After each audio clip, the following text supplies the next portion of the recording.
All right, okay, good. Good morning, almost afternoon. My name is Jim Eckart, and that is a really ugly picture. I am an executive security advisor at Microsoft. Been here about 3 years. I am a recovering CISO, former CISO at the Coca-Cola Company, hence the goofy picture. Are my slides going to come up anytime? There they are.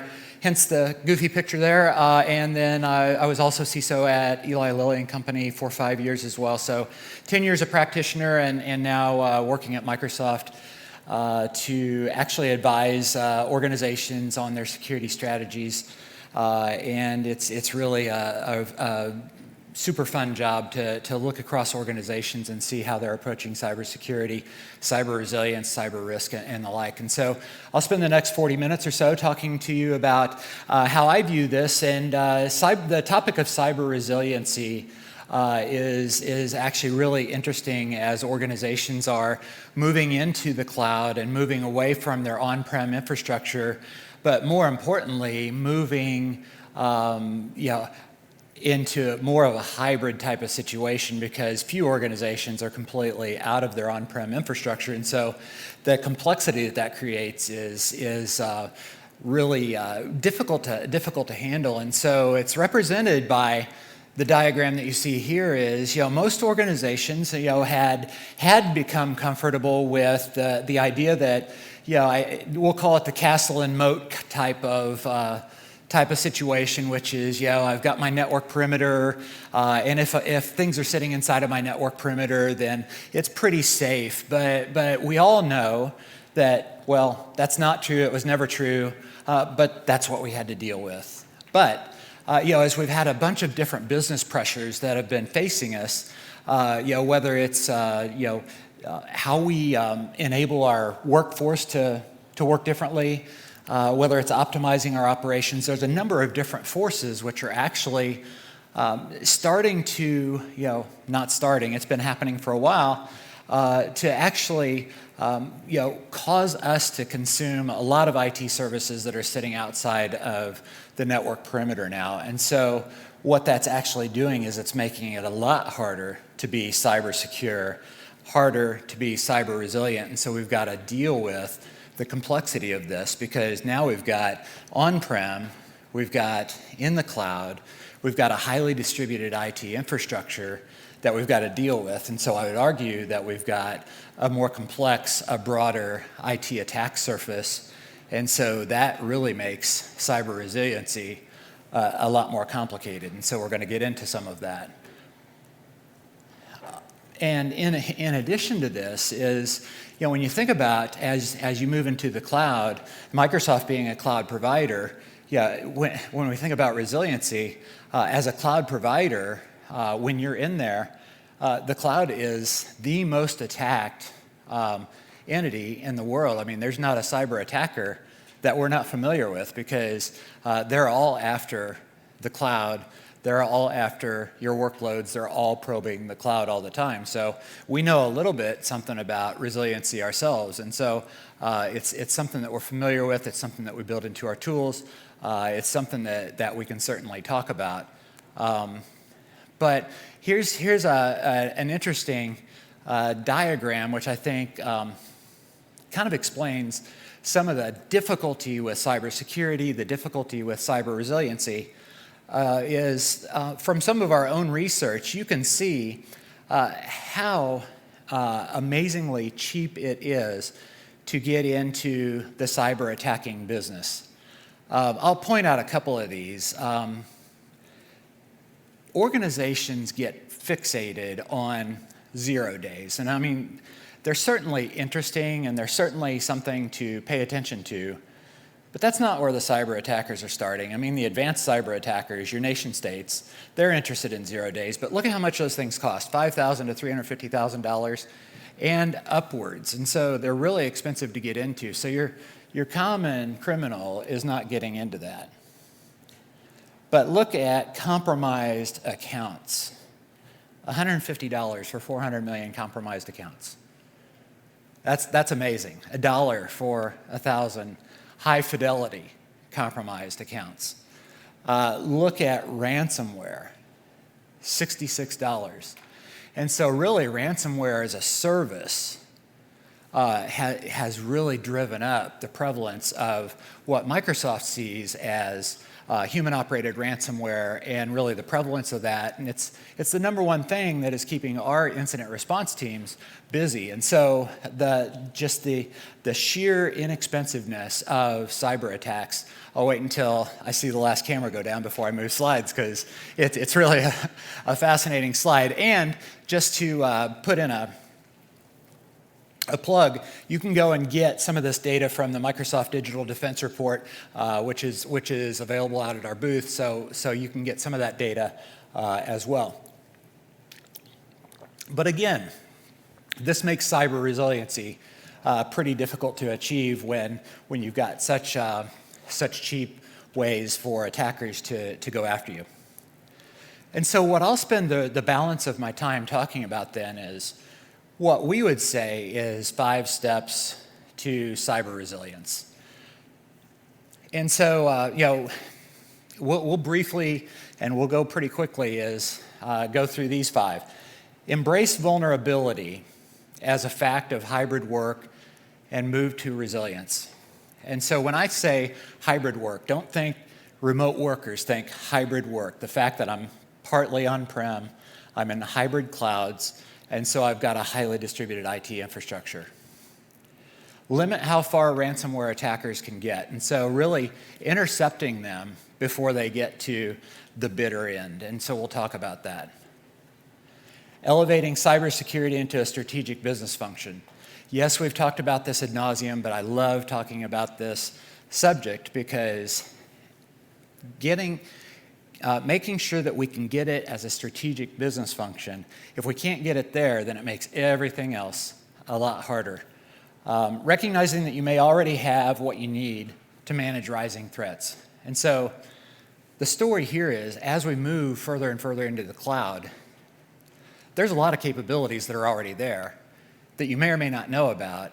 And if you use them fully, you can actually start protecting yourself a lot better. And so it's really organizations using everything that is available to protect yourselves, and we'll get into a zero trust conversation on that as well.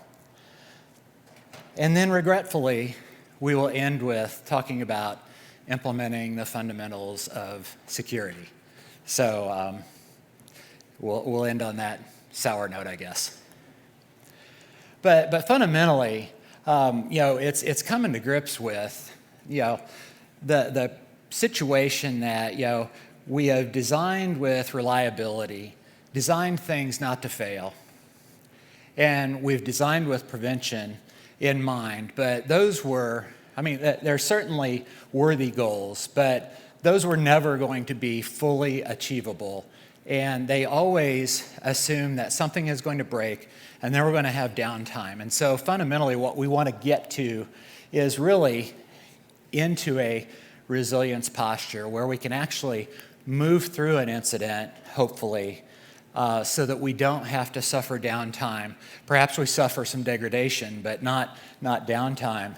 And certainly, we all know prevent, detect, and respond, but assume compromise. Assume that somebody is always going to be in your infrastructure, which absolutely implies that we're going to be monitoring everything. And so, really everything. And so I think we monitor some things, and cost is always an issue as security practitioners, but we've got to monitor a lot more things as we're moving into the cloud, and we'll talk about that as well. So getting into the first bullet point,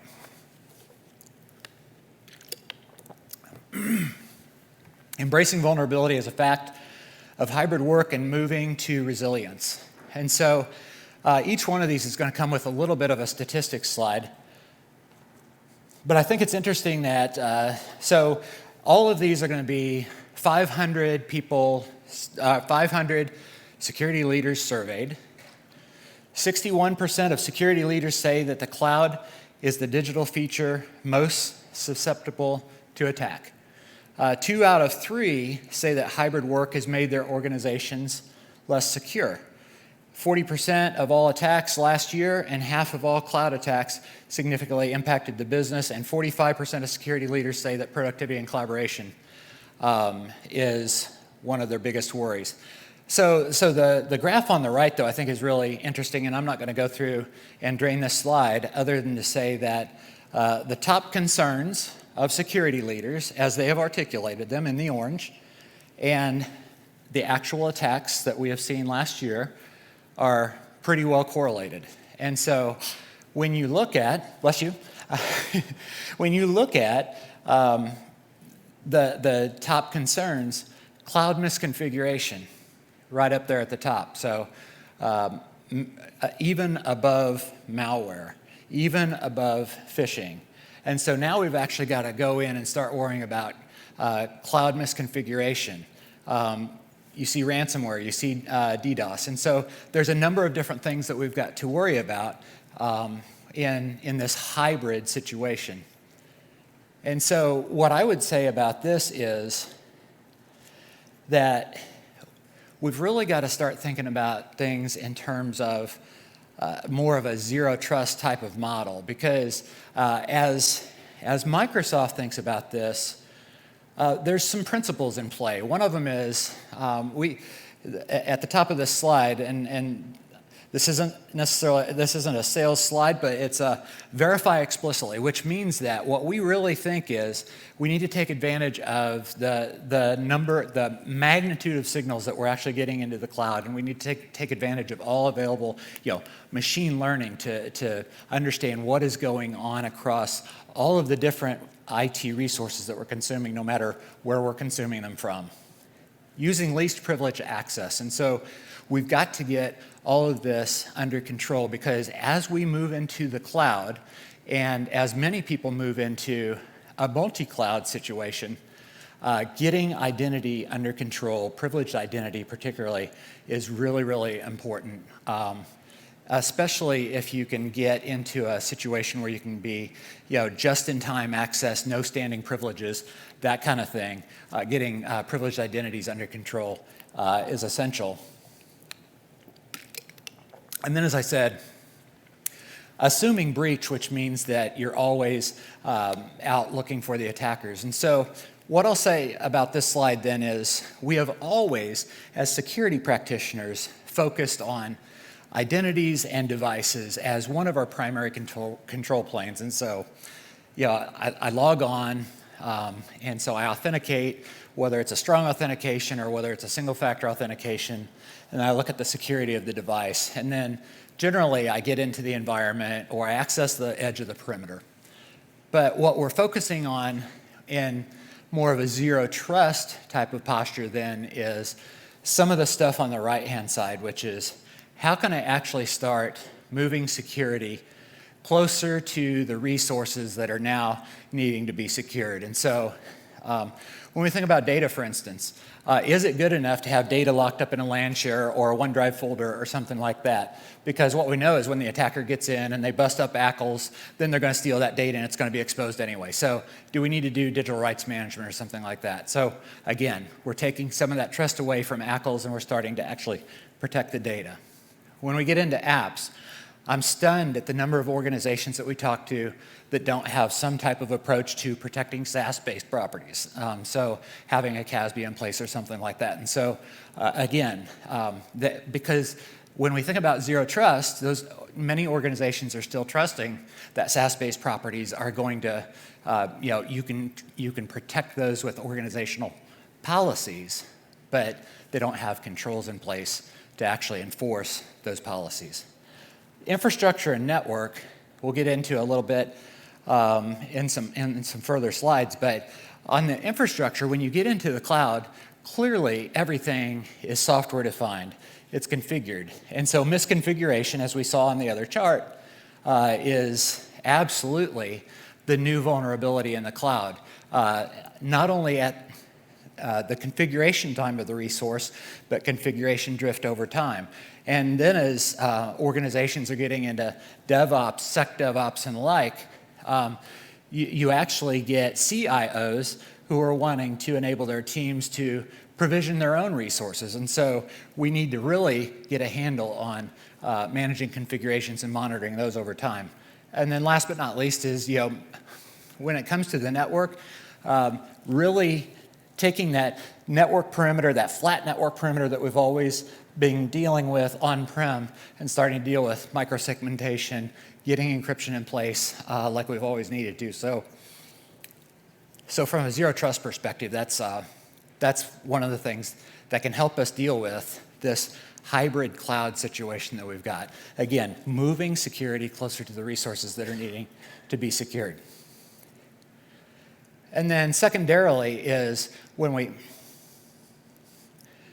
think about monitoring, it's really monitoring. I'm not going to go deeply into this slide other than to say monitoring the productivity and collaboration portion of your IT estate where your users are living, because we know that they're doing a remote work. They may be using their own devices. They may be using corporately issued devices. They may be using their iPhones and Androids. And then also doing much better monitoring of your broadly distributed IT estate on the right. And so we'll get into that a little bit shortly. And so one of the other things that I think about when we talk about being resilient to this hybrid situation is the whole idea that you have security tools out there, and maybe you picked them all, or maybe each tower in your IT organization picked what they thought was best. But when you think about, in this instance, a ransomware attack going across the entire cyber attack kill chain and setting off alerts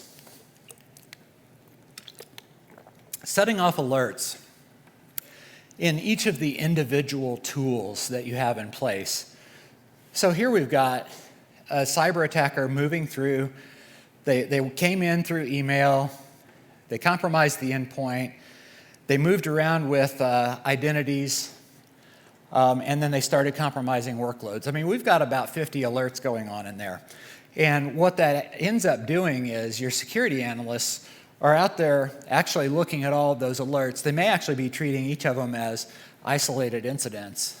And so one of the things that we actually need to do a better job of as we look at the broadly distributed estate is how can we actually pull all of that stuff together with tools, extended detection and response tools that are actually using the machine learning to pull all these alerts together and turn those into, if possible, a single incident. Recognize that those 50 alerts are all associated with a single incident.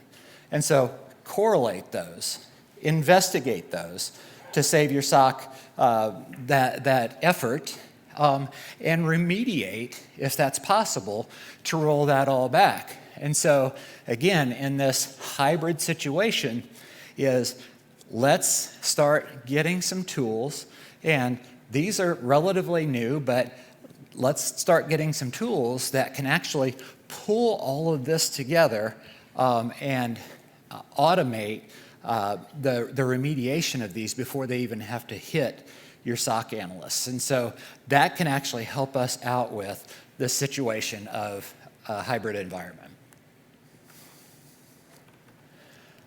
Limiting how far ransomware attackers can get. So this is a huge problem for a lot of organizations. The stats behind this are pretty staggering. So 1 in 5 organizations surveyed, I see the camera's coming out again, 1 in 5 organizations surveyed have been hit by human-operated ransomware. And so that is staggering. No surprise, half of those hit were significantly impacted. Shocking, 65%, the victims that paid the ransom recovered only 65% of their data, and a third got back less than half. Okay, so that's the danger of paying the ransom. And so the rainbow chart here of percentages, and I'm not going to cover all of those, comes from Microsoft's own incident response teams, and it covers some of the key issues that have contributed to why human-operated ransomware is being so successful. And I'm going to hit on just a couple of them because they're specific hotspots. We talked about zero trust, and so the 87% limited adoption of modern security frameworks. What that means in Microsoft parlance is we have the perimeter-based model, which we've all grown up and used, defense in depth and the like, and we do truly believe that it's time to start moving into a zero trust model because we believe that the perimeter is dying and we've got to start moving security closer to the resources being secured. The big one in the middle, insufficient privilege access and lateral movement controls. What this means is that most organizations struggle to do good privileged identity management. I understand why that is. It's filled with friction. It's difficult to do. Nevertheless, it's a highly effective control. And so there's a variety of approaches to that, whether you vault them or whether you use more modern approaches, which is just-in-time access, no standing privileges, and you put that through a workflow. But getting privileged identities under control, super important as you're moving into the cloud. Insecure configuration of identity providers.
It's on. Okay. Oh, sorry. Making sure that your identity provider is hardened. No multi-factor authentication. So this is a quiz for the audience. What is the average number of organizations that have implemented multi-factor authentication? Shout it out. 40? Okay, we got a 40. 75. Wow, that's optimistic. Who said that, 20? Price is Right rules? 22%. Okay, by our own research, 22% of organizations have implemented multi-factor authentication when that control is 99% effective against identity-based attacks. That, I'm going to go with I don't know. I don't know. I'd have to check that, unless any of my friends know. Okay, they don't know either. But it's a terrible stat. We'll go with that. When multi-factor authentication was invented in 1996. Okay, so we've known for a long time that's highly effective. So at any rate, ransomware is enabled by some pretty basic things that we have known for a long time how to actually prevent. And so that's the tragic part behind ransomware. So also, from, just to put in very general terms from, some of our own Microsoft incident responders and what they see on a daily basis is, there is not a lot special about human-operated ransomware. It's very similar to most other cyber incidents. Getting in the front door, we almost hold the front door open for them.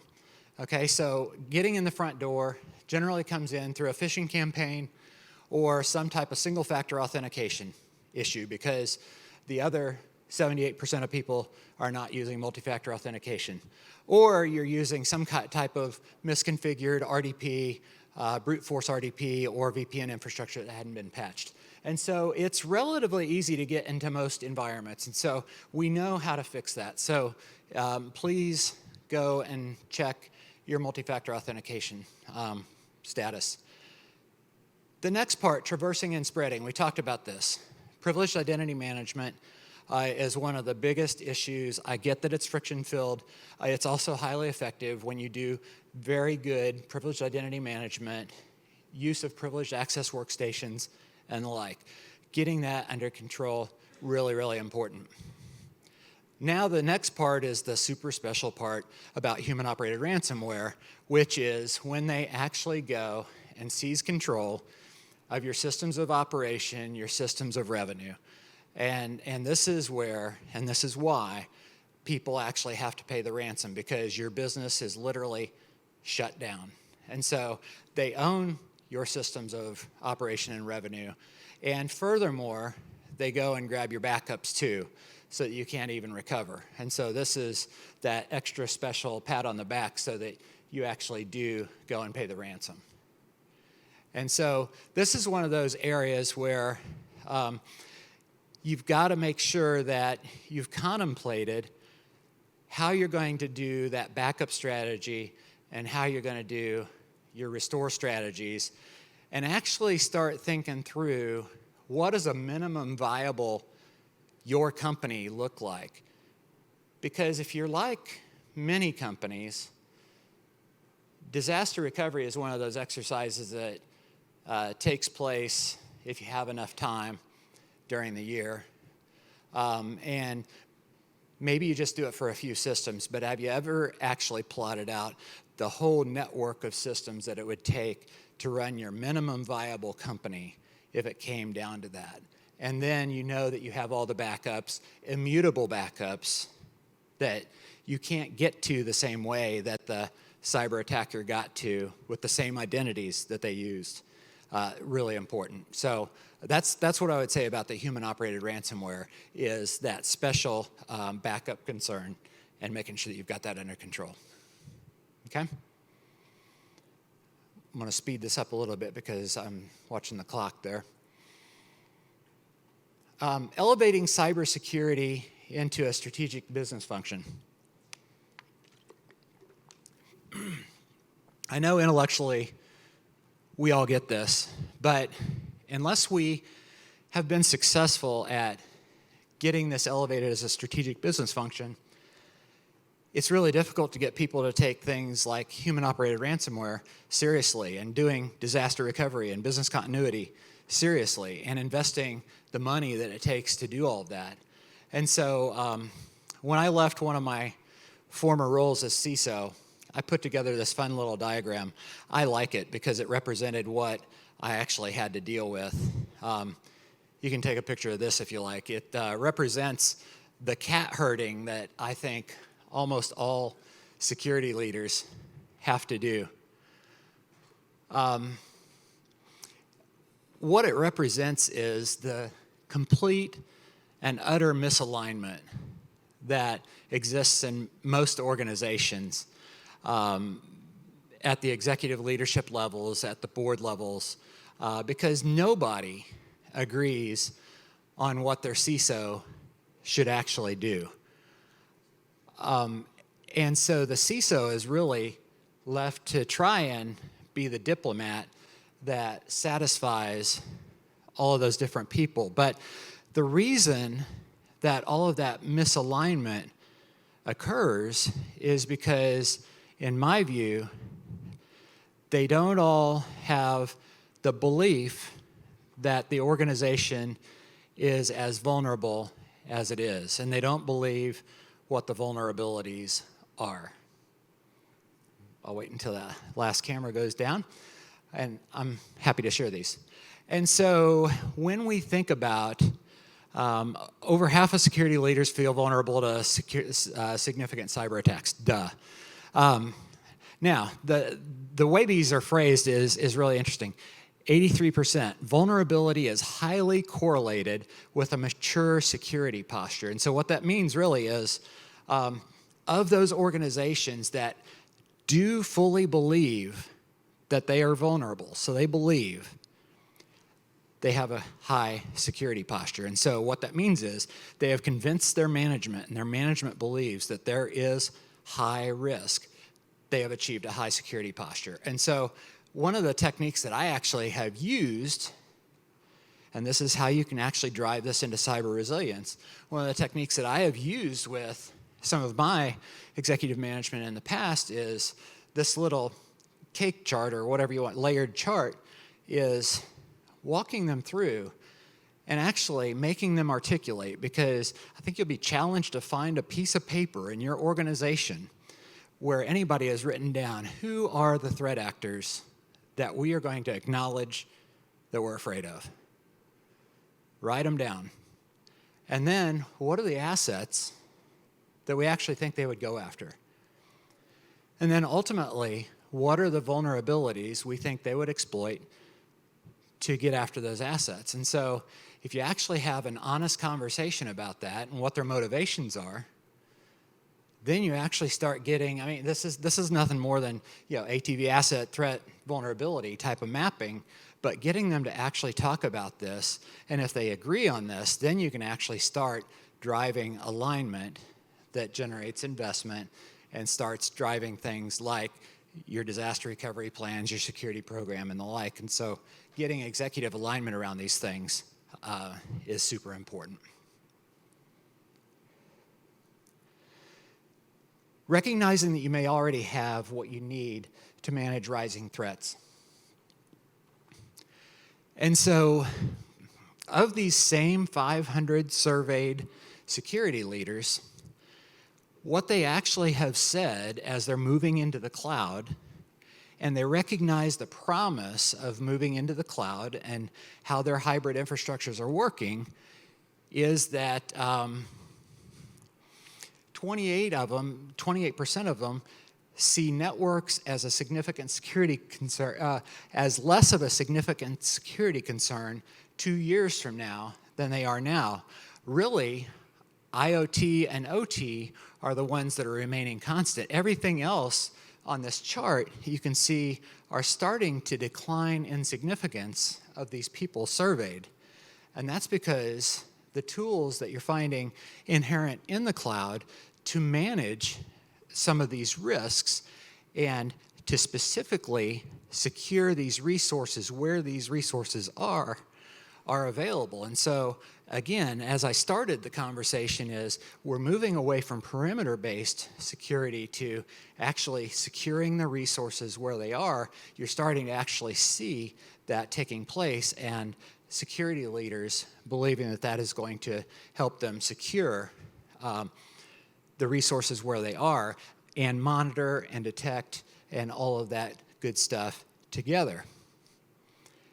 And so let me just jump forward a little bit. And when we think about at least some of the capabilities that you would find inherent in the Azure cloud, is we talked about configuration vulnerability. So when you think about every resource that you might consume as you're building out applications in Azure or even AWS or GCP for that matter, there's three things that you're going to be concerned about every resource that you consume. Is that resource configured and hardened in accordance with best practices? Yes or no? And you want to know about that. And you want to know what those best practices are. That's what's in that first column. You want to know whether that resource has vulnerabilities. So you want to be able to do vulnerability scanning of that particular type of resource. And then you also want to know how that resource will be attacked. So what are the TTPs that will be used against that resource, and how can that resource be remediated? And so, again, what we're doing is we're taking security straight to the resource. And so that's one of the things that is actually driving confidence for security leaders as they move into the cloud.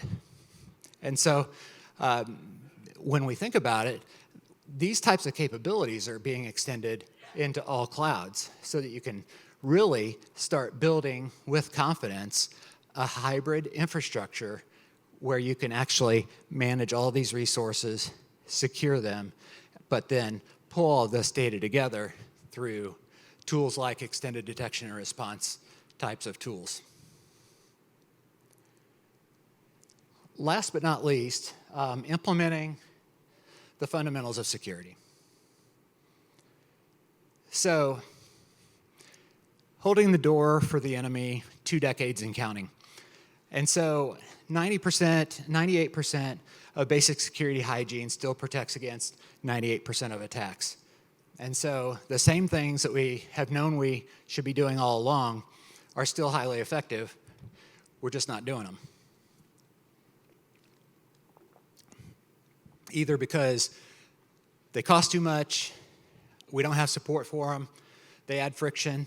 I mean, we've probably been doing pretty good on utilizing anti-malware, but least privilege access, not doing that great. Multi-factor we talked about. Keeping versions up to date, whether it's vulnerability management of infrastructure or patching of software, COTS applications and the like, is even worse. And then protecting data is also problematic. And so, again, we as security professionals, and I've been guilty of this myself, is we go after the biggest and the best, fanciest tools when we know darn well, though, that we also have not been doing some of the basic hygiene that we know drives a lot of value. And so that's what that is all about. Last but not least, though, and this is why I have optimism about the cloud specifically. Little quiz. Who remembers the name of this TV show? Person of Interest.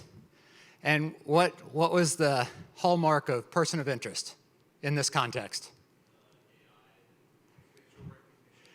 Facial recognition, AI, all of the data stuff. And so if you're not familiar with the show, the nerdy-looking guy actually created a AI-based way of predicting who is going to probably get murdered next, right? Who is going to get murdered next? And so they actually intervened in that and tried to stop the bad thing from happening. And so it was a predictive type of AI. And so it was a big data type of thing. And so the thing that makes me optimistic about the cloud is literally the amount of data.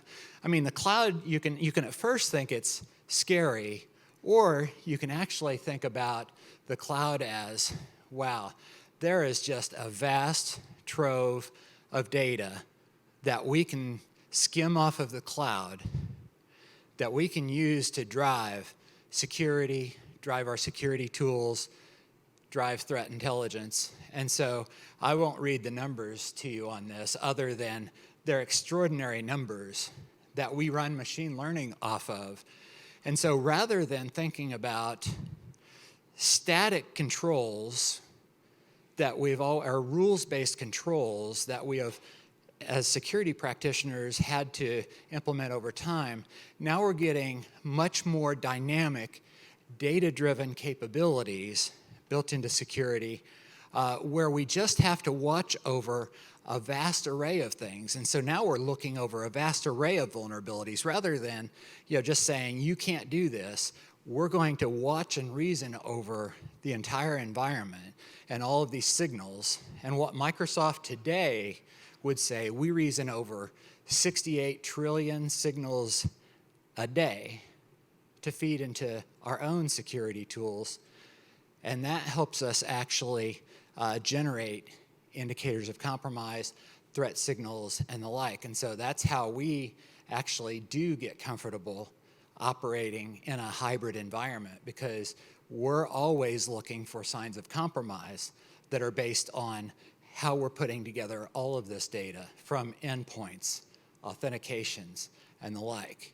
And so that's why I'm really, really optimistic about what we're going to get out of the cloud, which is far and above what I think any of you are going to be able to get out of your on-prem type of situation. And there's some resources that you can look up and also available at the Microsoft booth outside the door. And with that, thank you for your time. And if you have any questions, happy to take any.